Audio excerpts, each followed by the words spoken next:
여호와 샬롬. 1월 22일 월요일 원포인트 퀴즈 가운데 함께 하신 여러분을 사랑하고 축복합니다. 우리에게 주신 살아있는 생명의 말씀은 창세기 31장 1절에서 10절 말씀입니다. 함께 읽겠습니다. 야곱이 라반의 아들들이 하는 말을 들은즉 야곱이 우리 아버지의 소유를 다 빼앗고 우리 아버지의 소유로 말미암아 이 모든 재물을 모았다 하는지라. 야곱이 라반의 안색을 본즉 자기에게 대하여 전과 같지 아니하더라. 여호와께서 야곱에게 이르시되 내 조상의 땅 내 족속에게로 돌아가라. 내가 너와 함께 있으리라 하신지라. 야곱이 사람을 보내어 라헬과 레아를 자기 양떼가 있는 들로 불러다가 그들에게 이르되 내가 그들의 아버지의 안색을 본즉 내게 대하여 전과 같지 아니하도다. 그러할지라도 내 아버지의 하나님은 나와 함께 계셨느니라. 그대들도 알거니와 내가 힘을 다하여 그대들의 아버지를 섬겼거늘 그대들의 아버지가 나를 속여 품삯을 10번이나 변경하였느니라. 그러나 하나님이 그를 막으사 나를 해치지 못하게 하셨으며 그가 이르기를 점 있는 것이 내 삭시되리라 하면 온 양떼가 낳은 것이 점 있는 것이요 또 얼룩무늬 있는 것이 내 삭시되리라 하면 온 양떼가 낳은 것이 얼룩무늬 있는 것이니 하나님이 이같이 그대들의 아버지의 가축을 빼앗아 내게 주셨느니라. 그 양떼가 새끼 뵐 때에 내가 꿈에 눈을 들어보니 양떼를 탄 수량은 다 얼룩무늬 있는 것과 점 있는 것과 아롱진 것이었더라. 아멘. 나를 도우신 하나님이란 제목으로 담임 목사님 큐티 인도해 주시겠습니다. 할렐루야. 오늘 여러분 또 1월 21일 월요일을 우리가 또 맞이하고 있습니다. 또 오늘로 한때 건강하고 복되고 소망스러운 한 주가 또 시작되는 은혜로 승리하시기를 바랍니다. 오늘 본문의 말씀은 창세기 31장 1절에서 10절입니다. 나를 도우시는 하나님. 여러분, 야곱이라는 존재는 바로 우리 인생을 모형적으로 대변하는 인물이다, 이렇게 말할 수 있어요. 요셉은 예수 그리스도를 형상화한 인물이라면 야곱이 성화되어서 도달할 지점은 바로 요셉이에요. 오늘 마치 우리 인생은요, 하나님의 모델로 되어 있어요.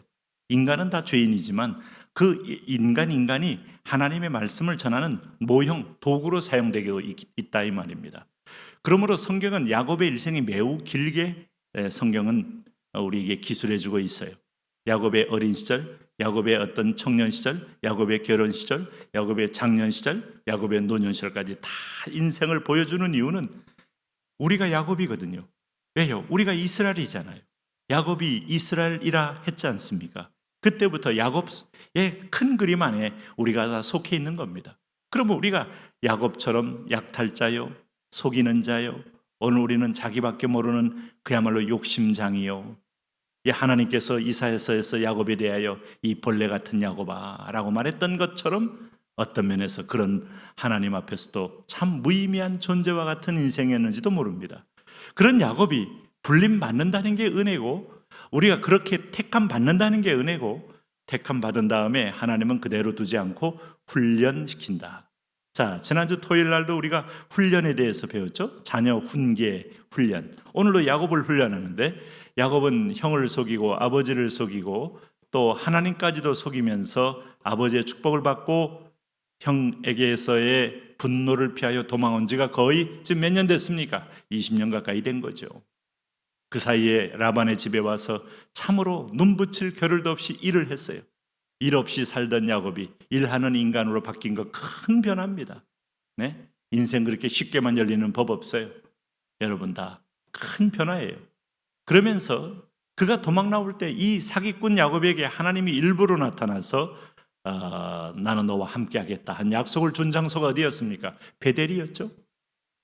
그때 야곱은 놀랍게도 자기 자원하여 서원하죠.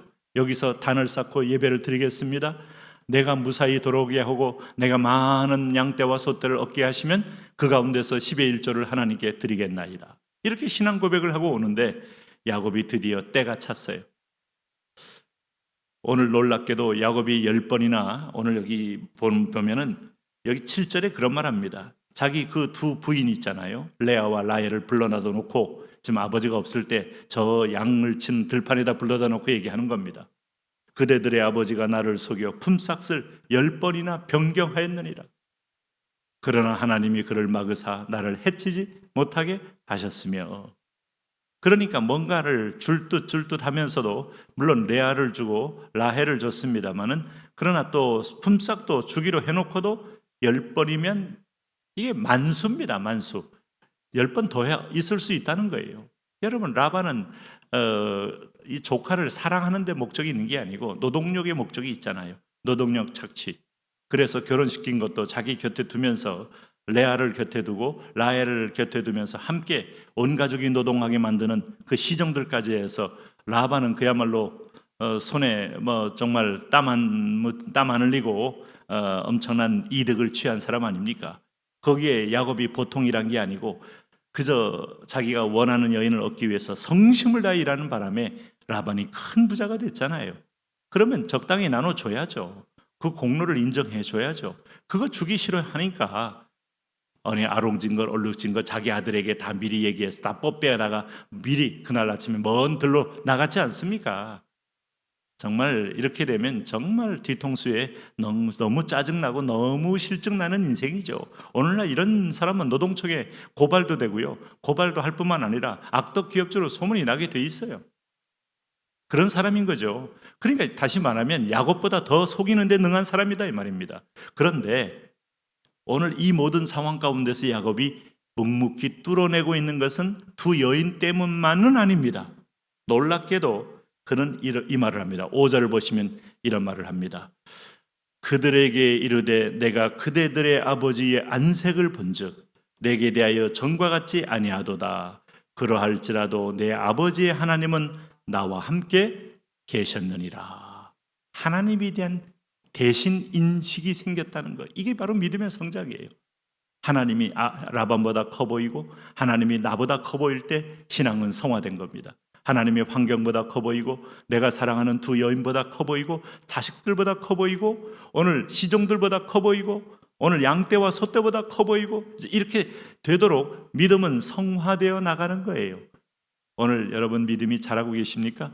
하나님이 지금 누구보다 커 보이십니까? 어려울 때 하나님이 기억나는 정도의 믿음입니까? 귀한 믿음입니다. 그런데 그 믿음은 하나님이 더 자라게 할 겁니다. 오늘도 7절에서 아까 읽을 때 뭐라고 그랬습니까? 너의 아버지가 10번이나 품삯을 변경했지만은 하나님이 그를 막으사 하는 하나님에 대한 말이 입에서 빈번히 나오면서 하나님이 그의 인생의 중심부로 의식화되고 있다는 것이 느껴지지 않습니까? 이게 야곱의 변화예요.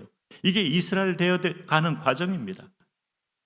여러분 야곱이 오늘 재미있는 것은 뭐라고 말합니까? 8절 9절에 이런 말합니다. 그가 이르기를 점 있는 것이 내 삭시 되리라 하면 온 양떼가 낳은 것이 점 있는 것이요 또 얼룩무늬 있는 것이 내 삭시 되리라 하면 온 양떼가 낳은 것이 얼룩무늬 있는 것이니 이건 뭡니까? 야곱이 제안했던 거 아닙니까? 그런데 놀랍게도 이게 다 내 것이 되었다는 거예요. 근데 이것이 단순히 하나님만 도왔겠습니까? 자신의 장꾀도 들어갔잖아요. 자기가 양을 치면서 이상한 그 나무들 사이에는 그 피부 발진이 일어나면서 옷이 있는 것도 있었잖아요. 근데 어쨌든 신비해요. 이건 분명히 하나님도 허락했다는 걸 알 수 있어요. 이 부분에도 그는 9절에 하나님이 이같이 그대들의 아버지의 가축을 빼앗아 내게 주셨느니라. 그러나 100% 순전하게 그가 믿음으로 얻은 것만은 아니다. 그래서 야곱은 아직도 여러 가지 불순종과 불신앙과 욕심과 믿음이 섞여 있어요. 하나님에 대한 의식이 커가면서도 여전히 본래적인 야곱의 품성이 여전히 살아있어요. 이 대목은 점점 이제 또 다른 야복강이라는 곳에서 한 번 더 깨질 겁니다. 그리고 더 깨지고 하면서 그야말로 하나님이 하는 인생의 주도권이 하나님인 것을 고백하는 삶으로 바뀔 거예요. 그렇지만 여러분 오늘 여기서 하나님은 야곱 편으로서 철저하게 야곱의 모든 여정에 동행하시고 있음을 우리는 알 수 있어요.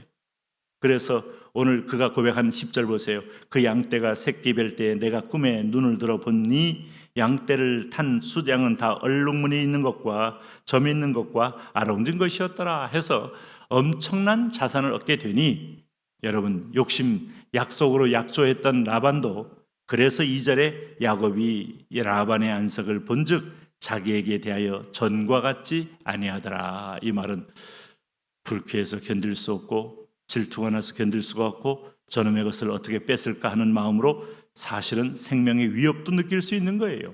라반이면 그럴 수 있는 존재예요. 왜냐하면 그날 아침에 아롱진 것들 다 따로 뽑아가지고 아들을 시켜서 멀리 빼낸 걸 보니까 저 재산 빼앗긴 것에 몹시도 지금 상실감과 분노와 어떤 면에서 보면 그 질투와 시기심이 있는 자이기 때문에 오늘 안색을 볼 때 위험했다 이겁니다. 그럴 때 하나님께서 3절에 보세요. 여호와께서 야곱에게 이르시되 내 조상의 땅 내 족속에게로 돌아가라. 내가 너와 함께 있으리라. 하나님은 약속은요, 인간의 죄성이 있어도 기어코 이루잖아요. 베델에서 한 약속이 기어코 20년 만에 이루어지면서 Go to your home, 너희 그 집으로 가라 하면서 라반의 시험 유혹에서 야곱도 보호하고 약속도 이루고 이제로 야곱이 어떻게 믿음의 행위로 나를 경배하는지를 지켜보시겠다는 거죠. 그걸 위하여 하나님은 함께함은 동시에 훈련도 함께함을 의미합니다. 오늘 하나님이 우리와 함께 하십니다. 그것은 종합적으로 복된 겁니다. 하나님 그 함께함으로 나를 거룩하게 만들고 예배자로 만들고 그리고 드디어 하나님을 인식하는 자로 만드는 하나님, 그렇게 승리하며 살게 하여 주옵소서. 예수님 이름으로 기도합니다. 아멘.